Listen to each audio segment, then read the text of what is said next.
Hello, Kevin. Right, I'm going to start this. So, hello and welcome to Shite Talk.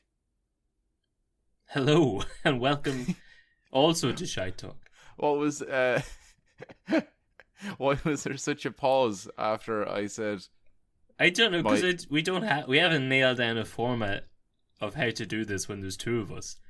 and yeah, and like we're not actually Skyping, No. we're just listening to each other's audio, so I can't judge off your facial reactions. But directly before we did that intro, listeners, Kevin fucked up the intro because I said hello and welcome to Shite Talk. It was like 15 seconds. I thought I'd lost him.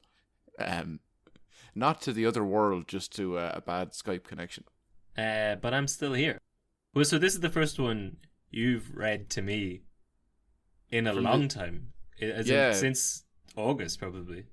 And is that because I kept up my part of the bargain? It is. And I actually wrote and researched all of my stories before we split up and went travelling in our separate directions, whereas you didn't. I left mine late in the day. You know, I'm a bit of a bad boy, bit of fly by night, winging it. You know. I can imagine seeing that as well. Like just like a movie montage. You're like, oh no, I'll leave it to the last 5 hours. That's when I get my best work done. And then it's 10 minutes left. And you're like, oh, I've forgotten to do anything. Oh shit!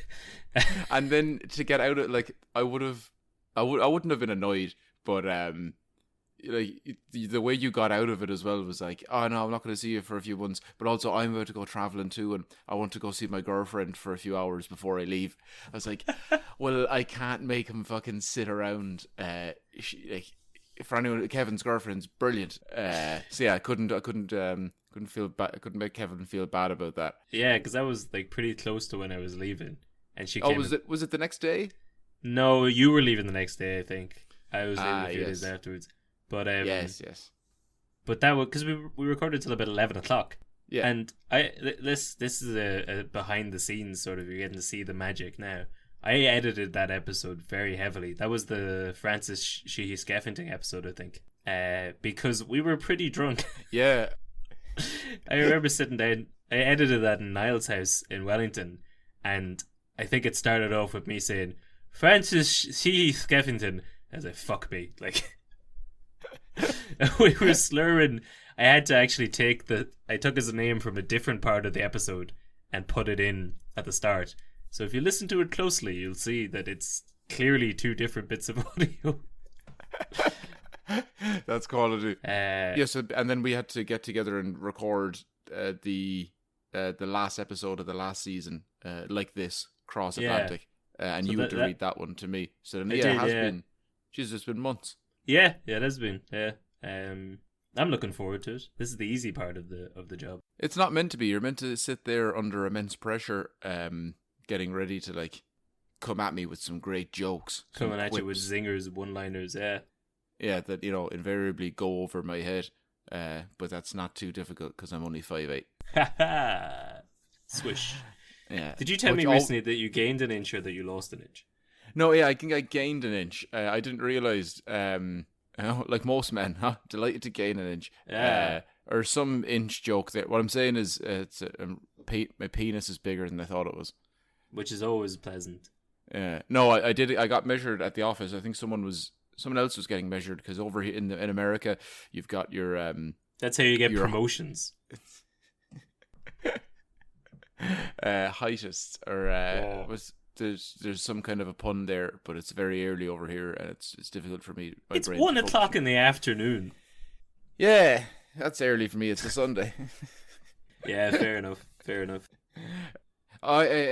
So over here they've got the you've got your height on your driver's license, so everyone over here actually knows their height. But one of the guys who was working here said he was 5'10". I didn't believe it, but he measured it, and no, he's close enough. So I checked myself. Turns out I'm actually a little bit taller than I thought I was.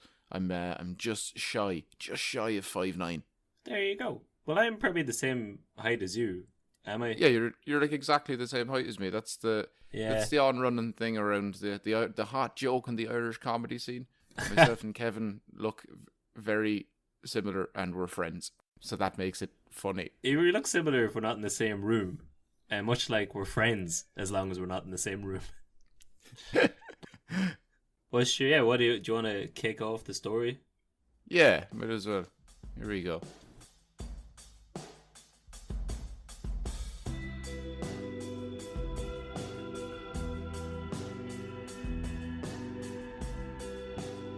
Kevin, tell me this. Have you ever heard of the place name Clogherhead or Clogherhead? I've heard of Clogherhead. Yes. And what is that because it's in Louth? Yes. Yeah. And is that because you're from Louth? Yes, it's pretty close to where I grew up. Yeah. Okay. I don't like where this is going already. What is this? What kind of a place name is Clogherhead? Well, it's Clogherhead. More like hey, more like Boggerhead. I don't want to do this episode. I don't want to be a victim for the next 40 minutes. Do you know that Saint Oliver Plunkett supposedly took refuge in a church in the town once? In the nearby town of Killartree. That's in the parish of Clogherhead. Okay. Yeah. And did you know it's also home of the world famous Roberto's Takeaway and Diner? Right, okay. You say it's world famous, but I don't know about it, and I live there. I don't think that our listeners in Ghana have heard of Roberto's. What is it? An Italian takeaway? It's just a takeaway and diner. It's on number 5 Main Street, Clogherhead. Is it? County Louth. Yeah, Main Street's a bit misleading for Clogherhead. There's only one street, although admittedly it is the main street. Is it? Some people say that the best thing about the town is the road out of it, but you have to use that road to get back into it as well.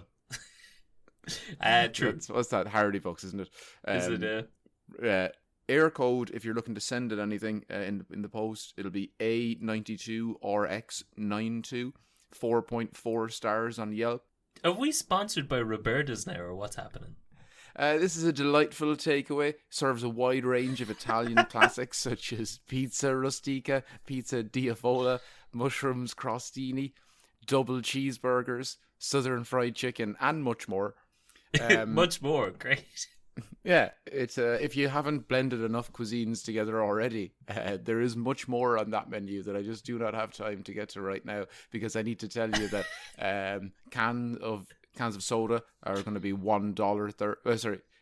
Cans of soda. You've been in America. Cans of pop. I have. I'm going to retake it. I'm going to say it again. I'm going to say cans of Coke or any soft drink are going to be $1.30.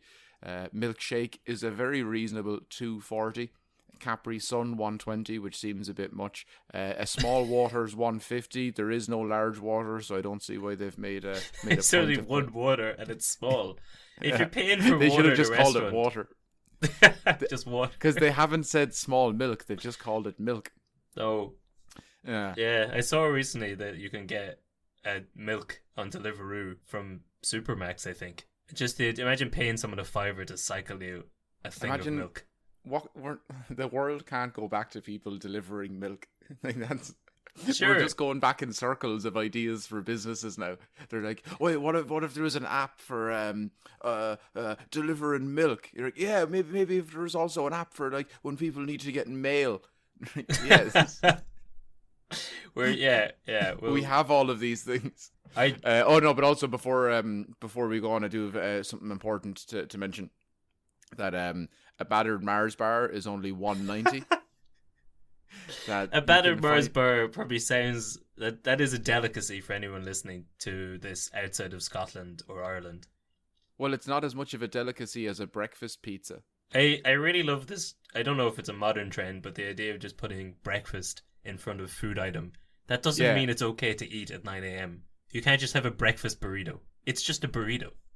Yeah, you've just put a burrito. Well, no, because a breakfast burrito is a different thing. But it's still a burrito. Like, no, it's a. What the hell's a breakfast pizza? Like, is there cornflakes on it? It's still a pizza.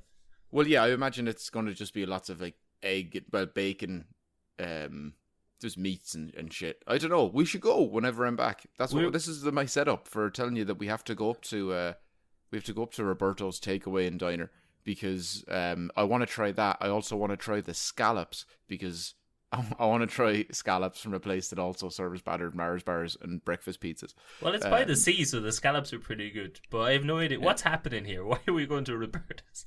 I didn't want to go too much into because I don't know about like the GDPR and privacy and everything. You just gave out their postcode about 2 minutes ago. Oh no, that's whatever about them. They're looking for the spot for the promotion. I'm worried about the reviews people were leaving on Yelp and TripAdvisor and such. So I don't want to give out too much. I don't want to give out this man's name, so I'll just use it as his Yelp username. I think is Time to Judge, and he says that he's from Drogheda. He gave it 5 stars on TripAdvisor. He says that his dad is 86 and that he always judges a diner off of its tea.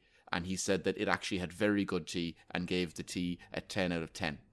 That's good. Or the diner could have been a 10 out of 10. I couldn't really clarify that from the comment, but he said that either the tea or the diner itself is 10 out of 10. So if you're going expecting the diner to be 10 out of 10, I can't be 100% sure of that, but if it's not, then at least you know that the tea will be. You'll have a good cup of tea anyway. Yeah. So born Jenny Irene Hodgers on December 25th, 1843, to Sally and Patrick Hodgers. Actually, what? What are any of these people going to turn out to have founded Roberta's of Clogherhead? No. I was just saying. Okay. I was giving you some background to the listeners.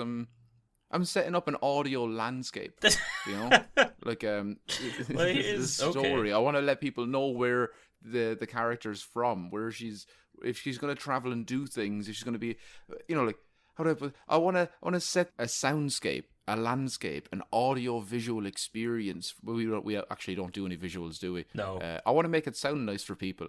Very good. There's the first few minutes of our podcast anyway, but. Yeah. Born Jenny Irene Hodgers on December 25th, 1843. Do you know what day December 25th is, Kevin? I believe that's what the youths call Xmas now, but the traditional folk used to know it as Christmas. Or for some of our listeners, it is the day after Christmas Eve. So True. Her parents were Sally and Patrick Hodgers. I believe that Jenny may have been called Mary because there's no official accounts of Jenny being born. Any Jenny's been born on that day, but there was a Mary Hodgers, so that could be a thing. Like, you know, JFK was John and Jack. Oh, sure, yeah. Yeah, a lot of Irish people often had 2 names.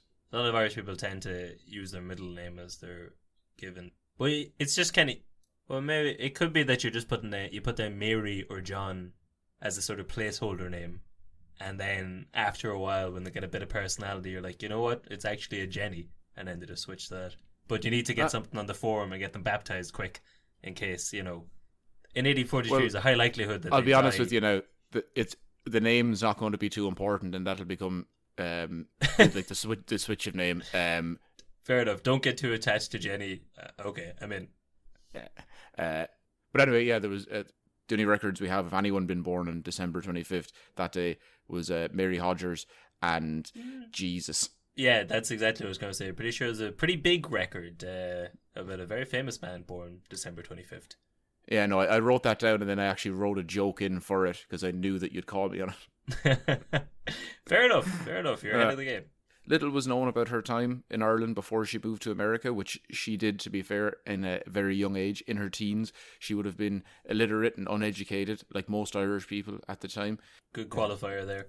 There were some accounts that said she worked as a shepherd on a farm before she left, and while I can't corroborate all of those accounts, they're the accounts that I prefer the best, so they're the ones that I'm going to go with. She worked as a shepherd, right? Yes. Yeah, okay. Yeah, I had nothing about. There's no jokes. I just like the idea of it's a profession that we've lost now as a society. And, it is. There's not many. It's kind of a job that was taken over by dogs, I suppose, at some point. Bastards coming in here and taking our dogs. By God. Also, I imagine little happened because she was a very young girl in Ireland, and it was very old-fashioned rural Ireland. There was nothing going on. Yeah. Or maybe there was, because that's also a setup to our entire podcast, that we have a really cool old history. Sure, yes. Yeah. So anyway, she leaves Ireland. No one really knows how. Obviously, she's a stowaway because you have to use a boat back then. But we were not sure if she went to England first or got a way straight to America. I don't know if boats from Ireland went like that at the time.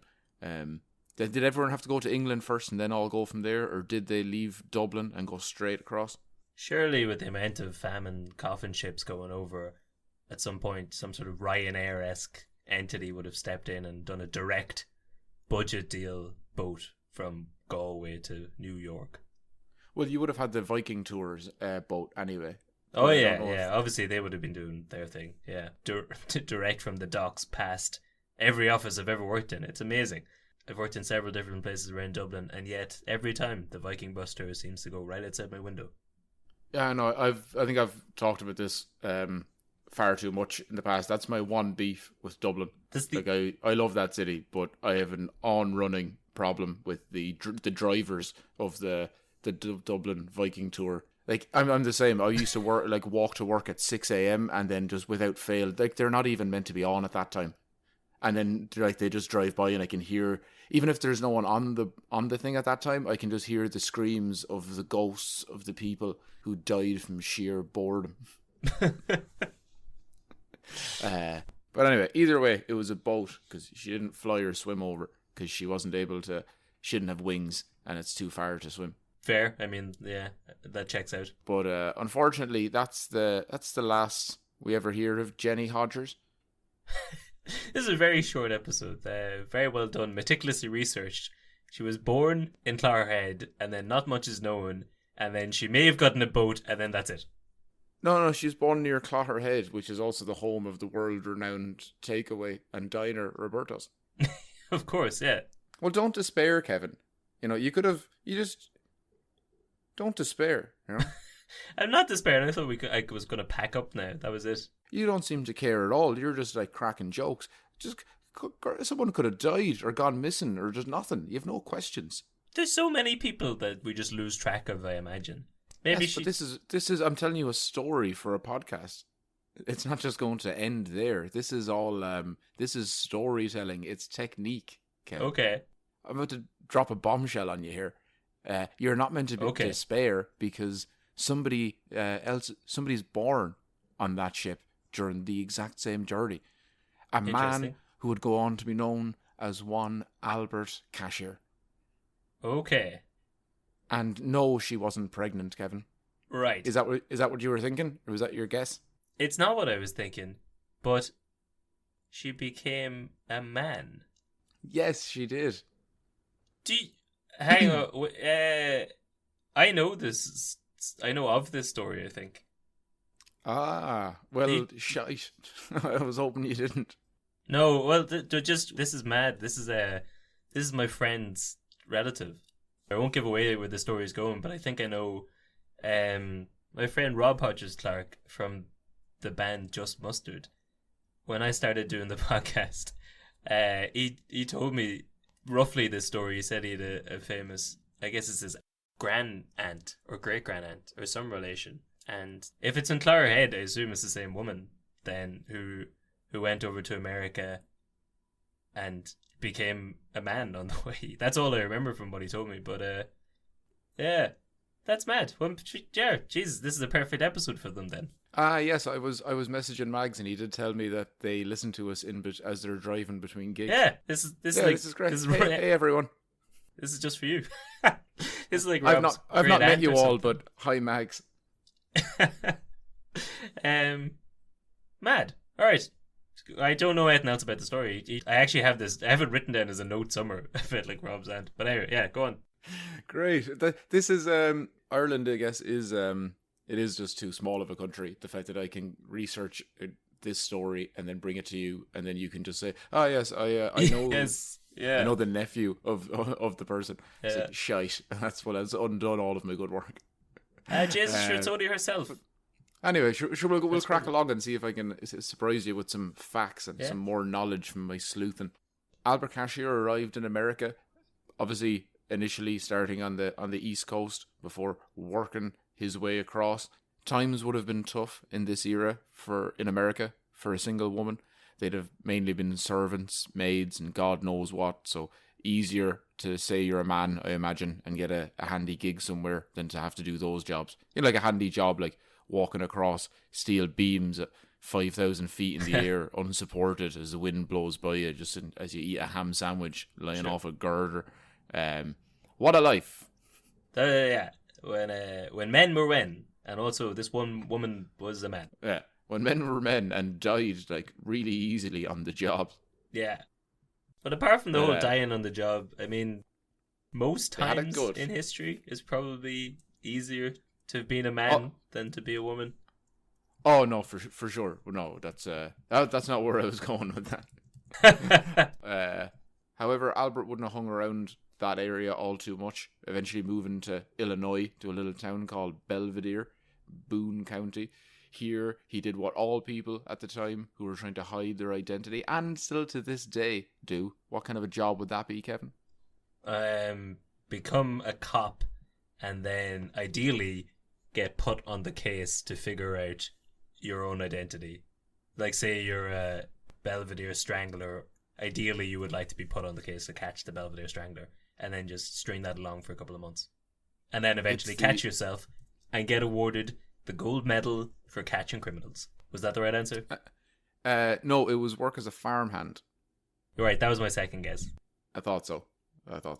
Now, did you know that in April 1861, Abraham Lincoln, who I'm not sure if you knew this, he was the president of America, Kevin. Yes, he's the guy with the hat. Yeah, and the beard. Oh no, I'm thinking of someone else. The guy I'm thinking of was shaved clean. Justin Vernon, was it? It was Justin Vernon. That was it. He had a fez. Bon Iver. Yeah. No, what's another president you're thinking of? No, I know who Abraham Lincoln is. Yeah. Are you thinking of Jamie Foxx in I'm thinking of Jamie Foxx. Yeah, was Abraham Lincoln not in Law Abiding Citizen? Baby Driver. No, I was thinking of now you're thinking of a different Jamie Foxx movie. I'm thinking of the one where he's the president and Channing Tatum's there as well. Sure. They've made London's Fallen or whatever is the second one, I think. Oh, but anyway, it's yeah, not more. In April 1861, Abraham Lincoln, who was only recently elected at the time, wanted 75,000 soldiers for about 90 days as he planned on attempting to take back Fort Sumter in Charleston Harbor, South Carolina. That was being held by the Confederate forces. Yeah. The bad guys, if you in layman's terms, or Kevin terms, as they're referred to on this podcast. So he wants 90,000 men to go march down to Carolina and take it back from the Confederates. Yeah. And he thinks that's going to last about 90 days. Now, little did they know that was going to turn into the full-blown civil war that was going to go on for a couple of years. So in 1862, about a year after that, Lincoln's now looking for loads more people, about 300,000 extra people this time, which is when Albert Cashier joins the 95th Volunteer Infantry, Company G of the U.S. Army. Okay. Or of the Union, I guess, the Union Army. The Union Army, yeah. Yeah, because jobs would have been hard to come by. He wouldn't have been qualified to do anything. Illiterate, no education, no actual work papers. Sure, yeah. You're a farm. You got experience as farm handing. Exactly. Military service seems like the next rung on the ladder. Although I suppose it's relatively similar to what the U.S. Army is today in many cases, unfortunately. But it's a way out for. This is meant to be a comedy podcast. Let's not get into that. The military, the U.S. military, very much unlike today, was a sort of way of escape into a decent life for people who had no education and no discernible skills or talent. And why didn't they have any of those things? Because the government didn't set them up to have any. Yes. Yeah. Now, before I get into it, do you have any questions about her enrolling in the army? No, so I guess at that stage they're probably desperate enough for people. So, there's a medical, surely there's a medical.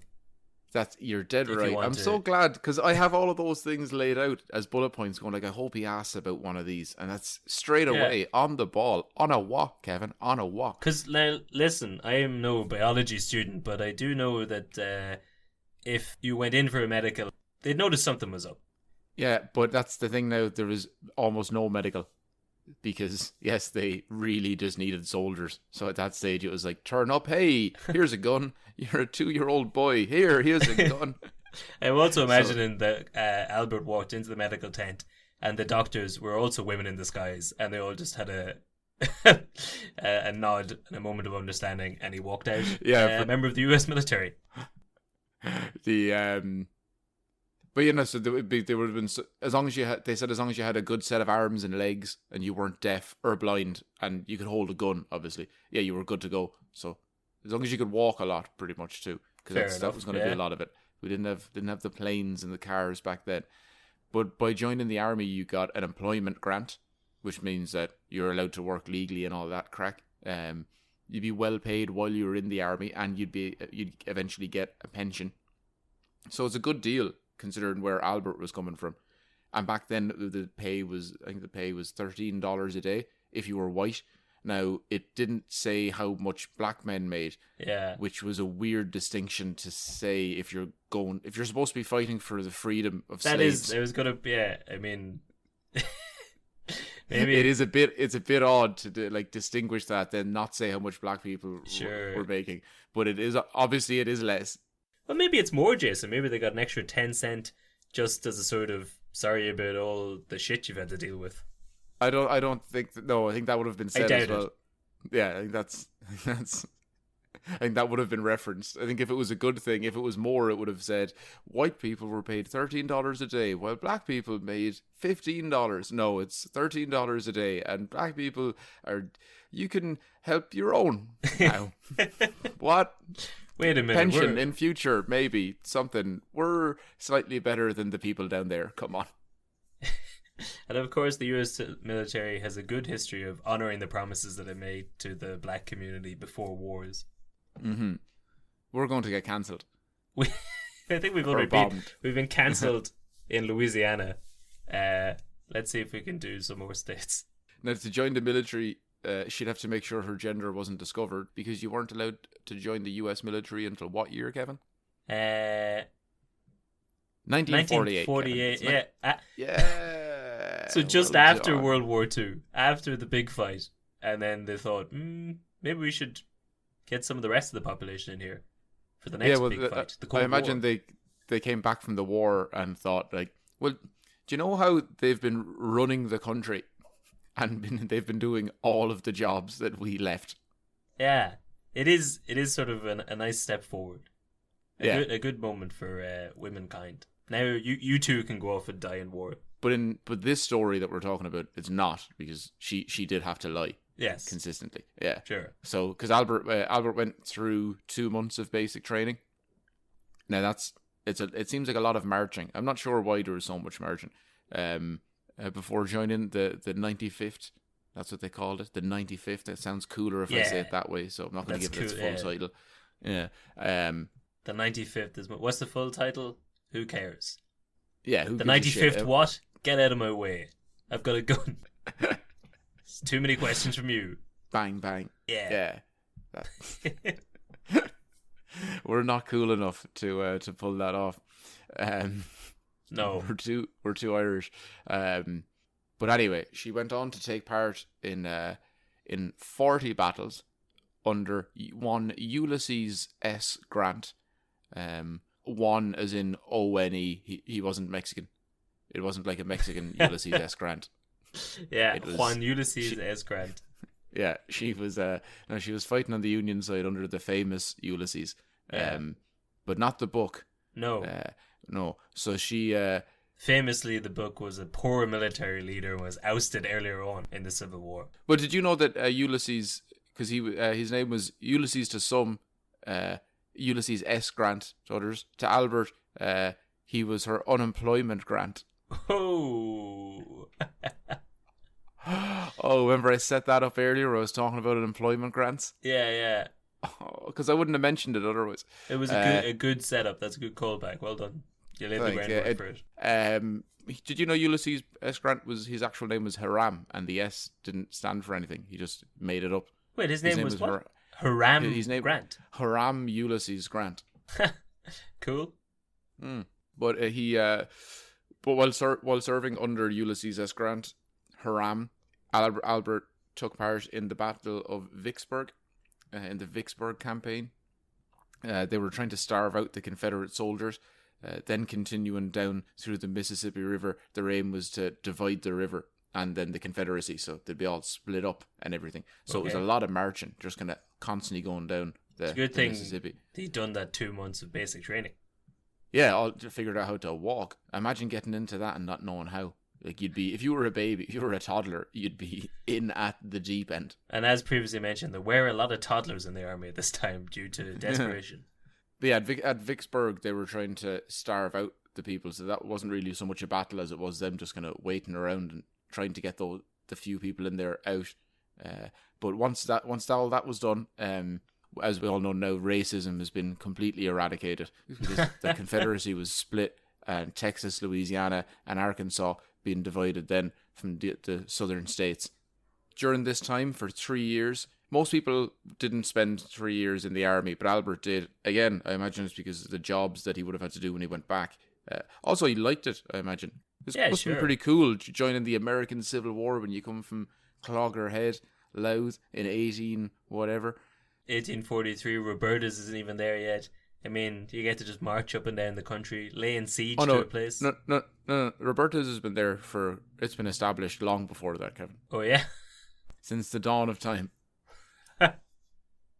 Yes, Clogherhead actually comes from the Old Irish, meaning Roberta's Diner. And takeaway. Yes. Yeah. The 95th Regiment actually lost more people than any other regiment. And lots injured as well and retired from service during the Vicksburg campaign. But despite this, Albert came away with his life. One close call, though. He did get captured by a Confederate soldier at one point, but managed to push him over and run away after he'd been caught. So that was... Well, he was known to... He was pretty eccentric in his ways. There was stories of him like, jumping into a tree at one point to put up a Union flag that had fallen down to show that his passion and for the cause, the Union couldn't be stopped. Yeah, as long as this Union flag's in this tree, then we're unstoppable. Yeah. He was also said to be a fairly fearless soldier. Or idiotic. I can't really tell the difference because he was known for yelling insults at the opposition to rile them up and run away. Then afterwards to get them to come out and show themselves. So he was known for just going AWOL and running around yelling shit at people. And no wonder he got captured. But you say he got captured. That seems like a pretty strong statement considering he was able to like knock one guy over and then escape. That's not exactly... He ran into somebody, pushed them over, and then just kept running. Yeah. It's a daring escape, boys. But managed to spend the 3 years of the service in the military. Did you tell me that the 95th Infantry or 95th Regiment lost more people than any other regiment? Yeah, during the Vicksburg campaign. During the Vicksburg campaign. And this guy... No, but... Not the whole war. He managed to survive while running around shouting insults at the enemy and running into them. What the hell were the rest of the regiment doing? I'd be pretty pissed if more people in your regiment die, and also yours is the only regiment that has an Irish person running around going, "Here, you pricks!" Like, what is actually? Let me see. I think I have a quote of what it was said. It was the only quote I could find was, "Come out of there, you damn rebels, and show your face." So that's not really enough to rile people up. I would have been more like... But clearly it is in that like all of his colleagues are getting mowed down. Like, Albert, shut the fuck up. But I didn't get to figure out if... I couldn't find the answer to my question. Was Albert American or was Albert Irish? Oh, yeah. Because in the heat of that moment, that's when the Irish accent really slips back out. Or does for me anyway. Yeah. Like, I can't say like... there's curse words you just cannot... They just cannot come out in any other way, just full Irish. But also, you're talking about slipping back into his accent. Would he also not be slipping back into his feminine voice? No. So seemingly at the time, we'll get to that now in a second. All right, that'll come up. Getting just slightly ahead of me, but no, because I was thinking that she couldn't be like, "Hey Albert, you're from Illinois," and you're just like running across the field, just screaming, "Get up out of that, you goddamn wee bastards! Come and fight me like a man, you wee shitbrain!" You're nothing but a shower of yellow bellies. What are yellow bellies? Ah, they're these people from Wexford. Where is Wexford? Ah, it's a small town in Illinois. Perfect. It's even more impressive that overall in his 3 years of service, he only missed one day, and that was through illness, and he was hospitalized. While he was with the doctors, he wouldn't let anyone near him, of course. He wouldn't let him be derobed in case his secret was unveiled. Now, I know what you're thinking, Kevin. What about his menstruation? Because that's...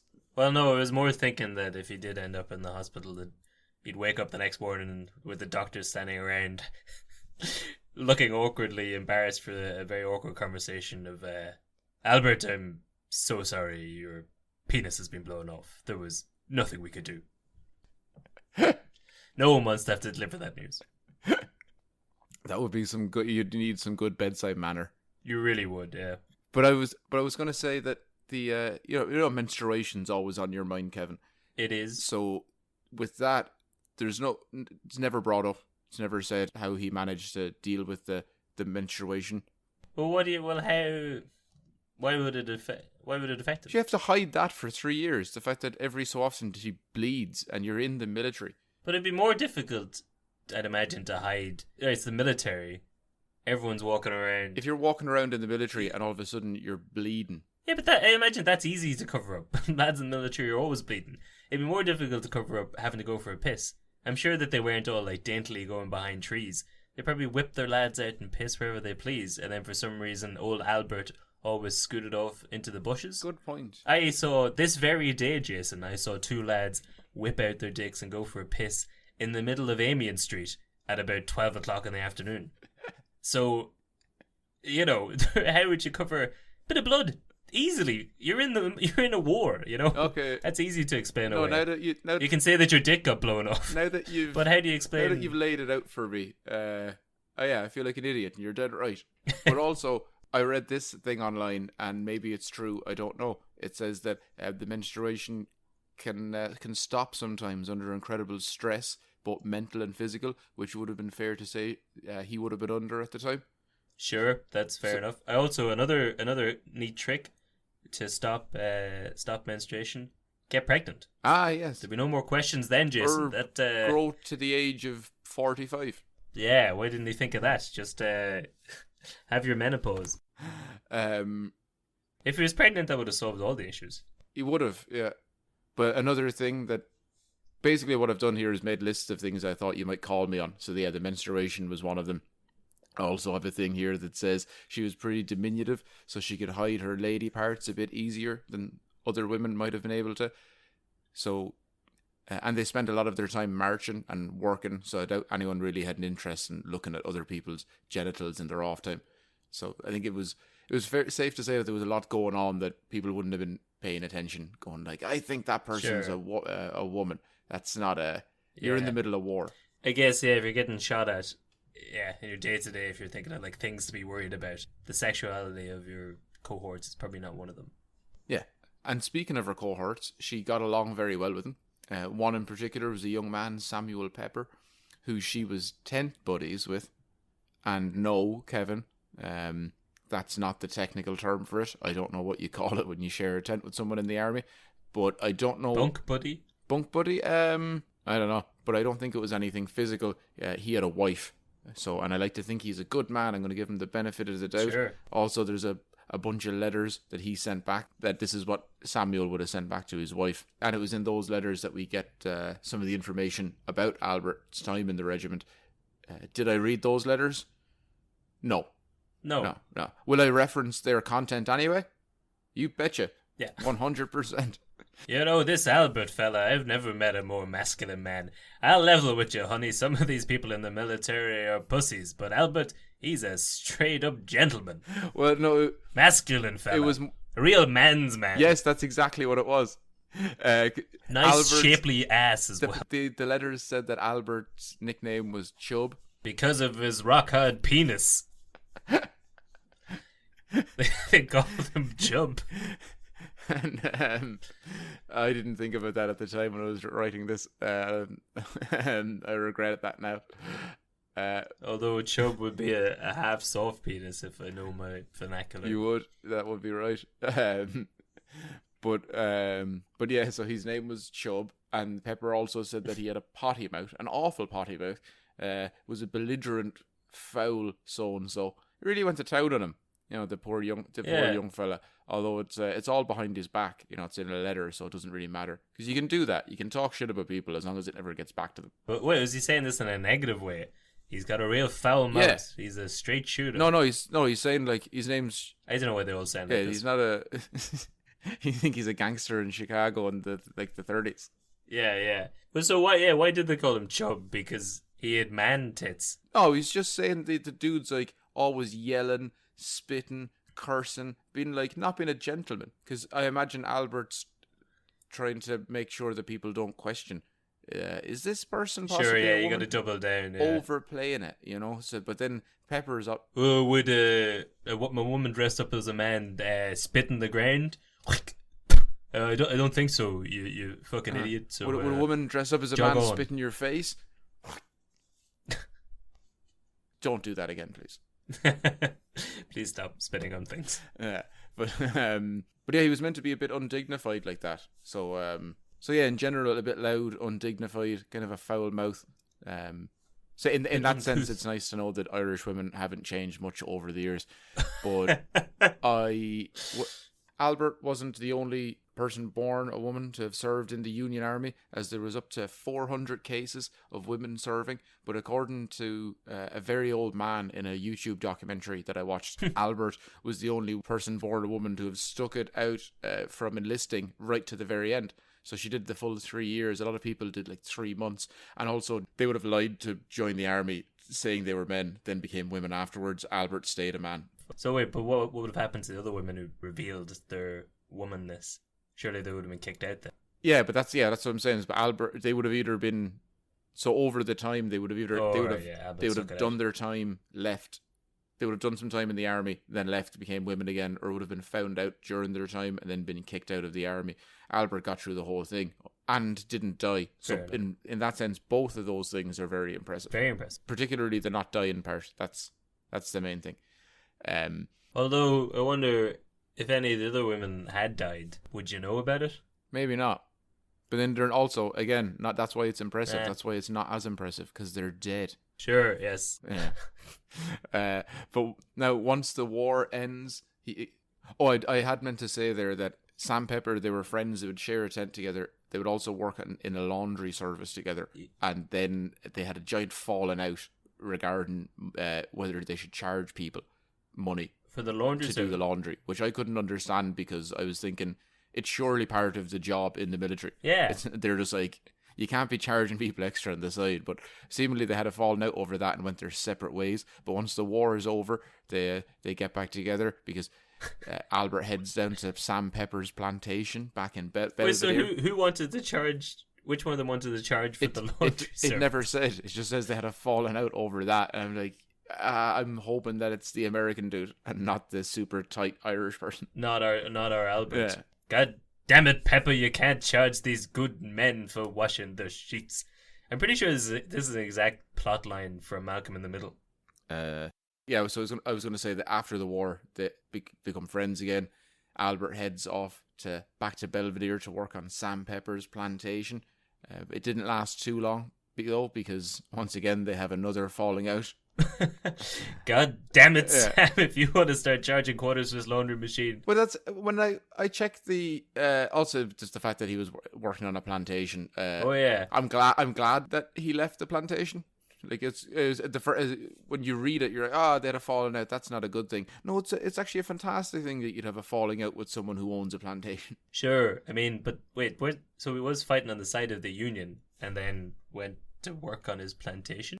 I know, that's history, Kevin. History. Fair enough. To me, it's weird that they were always referenced as good friends in any of the research I was doing. Yeah, because it's just they're always just. Because you also said that in the letters that Pepper wrote back to his wife, he was given off about how foul-mouthed, talking mad shit, throwing big shade. They were good friends the whole way through, apart from the periods in which they'd fallen out with each other. But after that, the Albert bounced around for a bit. Ended up in Sonneman, Illinois, where he worked odd jobs, again as a farmhand, but also as a handyman, as a lamplighter at one point. The residents, but probably the people he'd been working for, got together and made a little cottage for him in the town after a couple of years, which is lovely. That is very nice. What was he doing before that? Just walking around, sleeping on the ground? I know, I'm sure he lived somewhere else, but this is maybe in sheds, I guess. Seems like Albert didn't care too much for the fancy life. He was happy enough to just be in the army and then living, like, the cottage was a big step up in life. So that's good he got that. Yeah. But because he was well liked in town. Everyone liked him, but he was known to be a bit cracked. You have to like a man to build him a cottage. Because he was well liked in town, but a bit mad as well. Yeah. A bit of a loner, paranoid that people would steal all of his shit. He would nail the windows shut if he ever left the house for an extended period of time. Now, I couldn't find out. I couldn't find out how long an extended period of time is, because if that's 5 minutes, crazy. 5 hours, crazy, but less crazy. If it's 5 days, I could actually see that being fair enough. But that's okay. Yeah. But you're gonna nail your windows shut in my mind. But it says, because you'll find people online saying, yeah, he was known to do this. That makes me think it's like, I'm going down to the shops, better spend 2 hours boarding up the house if I'm going to make this 5-minute commute.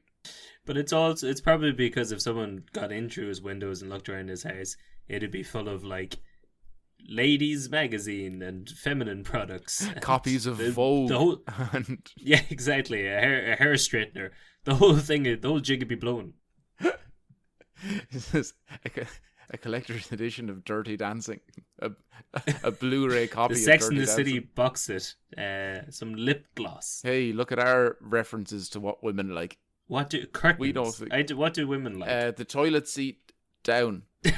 Yeah, that's it. Someone would hop in through the window, see the toilet seat down, and the whole thing would be blown wide open.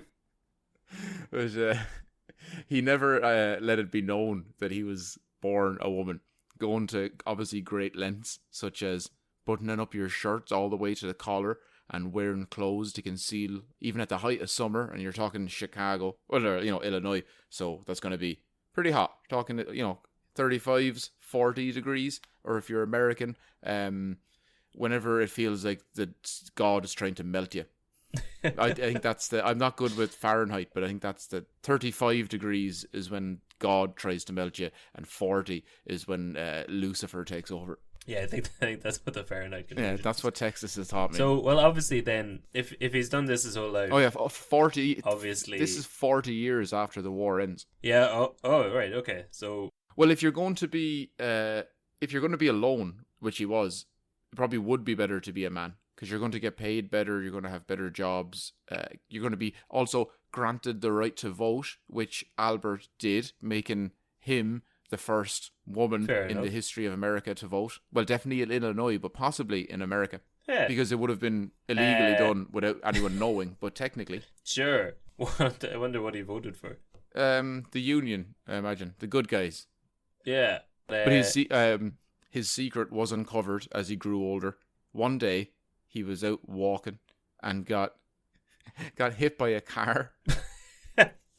Which was newly invented at the time. Came out of nowhere. They hadn't worked out the kinks yet. This was still in the beta testing mode.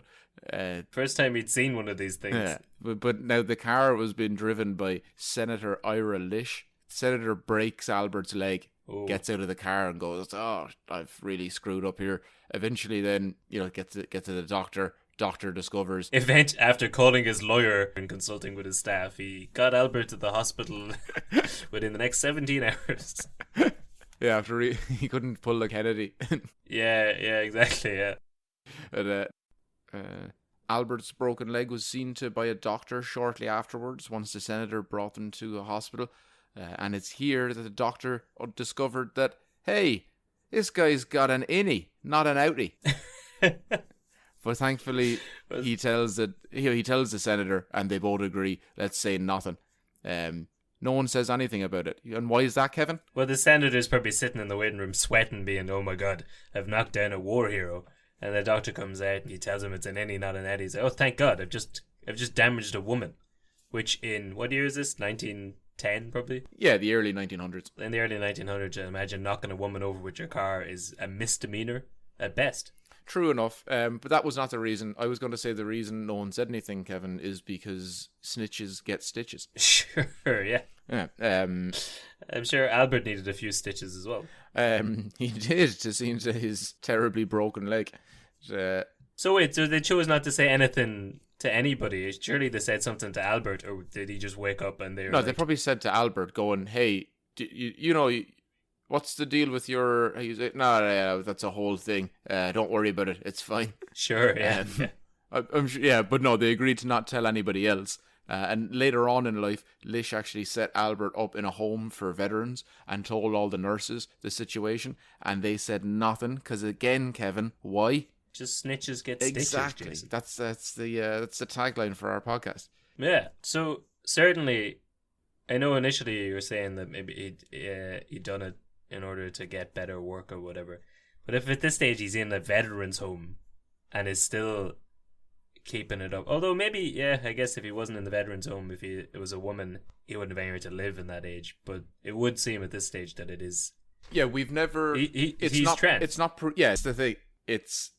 Initially, it seems like, hey, this person's become a man so that they can fight in a war. No, this person became a man on the boat to America, lived their life like that while they got there.